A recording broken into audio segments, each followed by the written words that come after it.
Qadim zamonlar insoniyat hali dunyoni anglashning ilk bosqichlarida tabiat ovozi odamlar uchun yagona qo'shiq, tog'lar orasidan esgan shamol go'yoki ertak edi.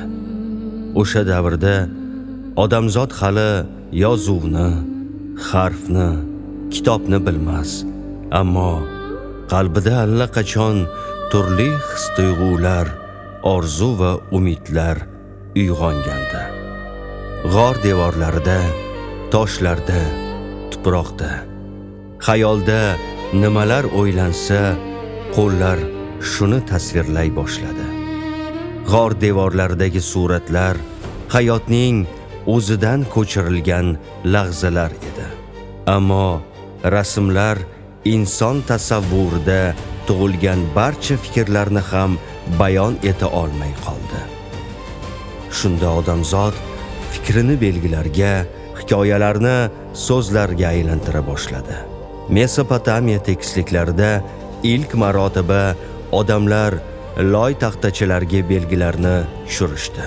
Ular insoniyat tafakkurida yangi eshik ochib, nafaqat buyumlarni, balki fikrlarni ham ifodalay boshladi. Misrda papirus o'simliklarining nozik tolalaridan tayyorlangan varaqlar va hierogliflar yuzaga keldi.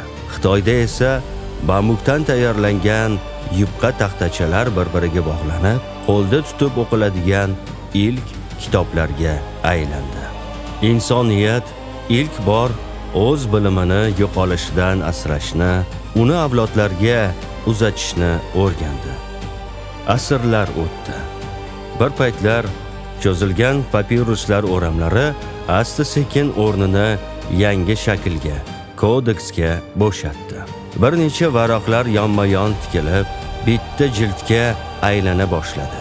Bu shakl qulay, ixcham va mustahkam edi. Insoniyat qo'lida nihoyat kitob deb atalmish mo'jiza tug'ildi. Insoniyat hayoti o'zgardi. Bugun birgina kitob sizni dunyo bo'ylab sayohat qildira oladi.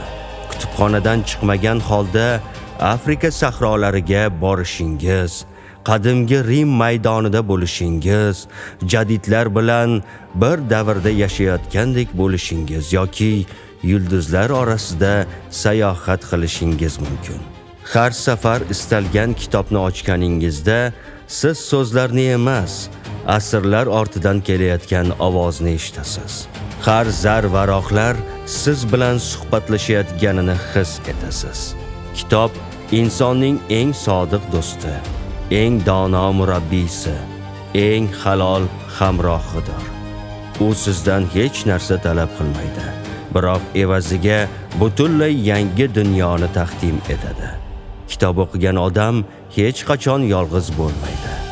Uning yonida doim tarix, tajriba va kelajakka ochilgan eshiklar bo'ladi. Agar bugun kitob o'qisangiz, ertaga dunyoni boshqacha ko'rasiz.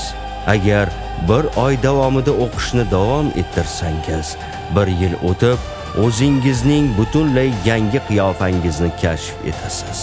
Chunki har bir kitob insoniyatning navbatdagi yurak urishi, yangi fikr, yangi imkoniyatdir.